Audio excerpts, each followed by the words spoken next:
Hey everyone, finish watching the next couple of Reversion series episodes. First up, happy birthday, Zack. This episode is one I've never been a big fan of. Zack is depressed, thinking his friends forgot his birthday, which he was really excited for, and as a kid, this episode felt needlessly unpleasant, focusing too heavily on Zack's disappointment. The monster plot is unfortunately pretty shallow.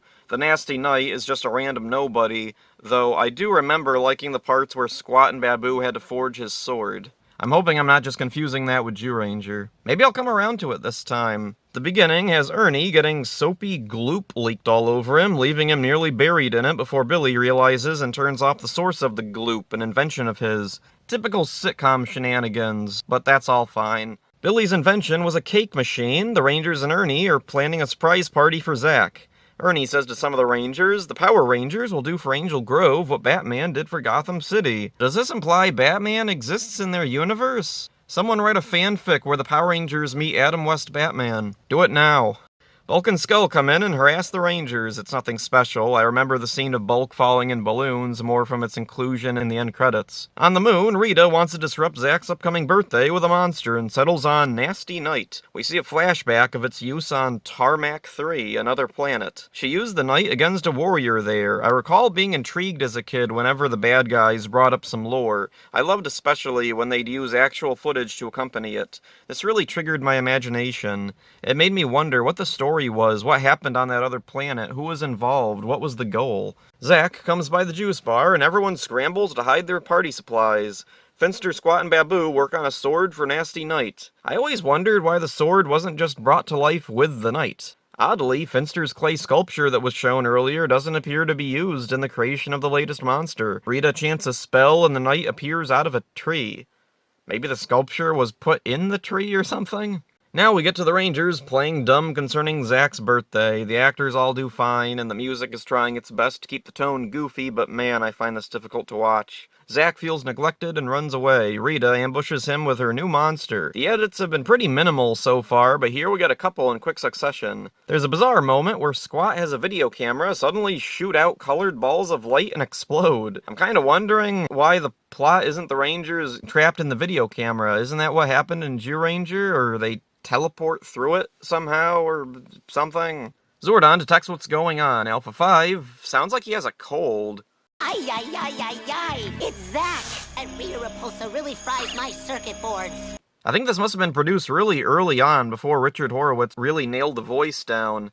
Alpha's voice here reminds me of the voice he does now for Moxie and Hell of a Boss. Oh, I do judge you, sir. Has anyone ever drawn Blitz as Zordon yet? The other Rangers come in and Rita makes the Knight grow. Zack figures out how to defeat the Knight with the power of technobabble. Any energy we throw at him, he just reflects back at us. That's why our weapons all burned out. Reflect his energy back at him, along with a bit of our own.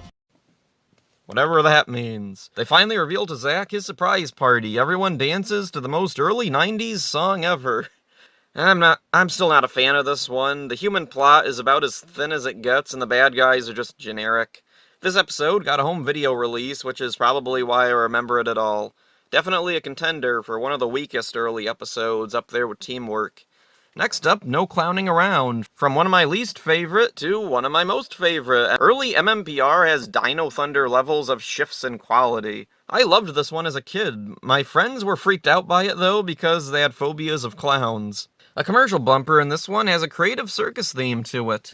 Trini and the Rangers take her young cousin Sylvia to a fair, but they're unaware Rita has a monster disguised as a clown somewhere. Pineapple the clown lures away Sylvia. Trini searches for her, and we get some disorienting imagery. I really like this. It enhances the intensity of the moment, really putting the viewer into Trini's mindset. Trini catches up with Pineapple and Sylvia when suddenly the clown turns her cousin into a cardboard cutout. Trini takes Sylvia to the others. Billy thinks he knows a way to restore her to normal. The others evacuate the fair. Once everyone has left, only clowns are left. They approach ominously, and it's revealed they're all putties in disguise. The Rangers utilize their surroundings to fight off the putties. Pineapple reveals his true form, the Pine Octopus. The Rangers fight more putties. At Billy's garage, Alpha has come to help. According to Alpha, Sylvia just needs water to restore herself to normal. It works. Alpha hides, and Trini is happy her cousin is alright. Rita makes the Pinoctopus grow, and Trini joins her team. They call the Zords and defeat him. Later, the Rangers take Sylvia back to the fair, convinced it's safe now. This episode's edits are relatively minimal, nothing really stands out. I'm glad there weren't any scenes massively cut down.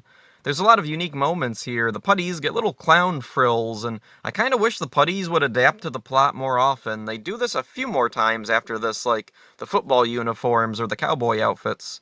Alpha leaves the command center, and I wonder if there was possibly an alternate role for Alpha at some point in production where he wasn't the assistant to an alien, but something Billy made. The monster has a human disguise and is actually far creepier and more memorable than the monster itself. So yeah, really great episode of early MMPR. Definitely one of the highlights early on. I think this is the last normal episode before we go into the Green Ranger miniseries. That'll be really cool, because from what I remember, the reversions kick up a notch and they get a lot better starting with the Green Ranger miniseries. So that's it for this one. Hope you enjoyed it. See ya.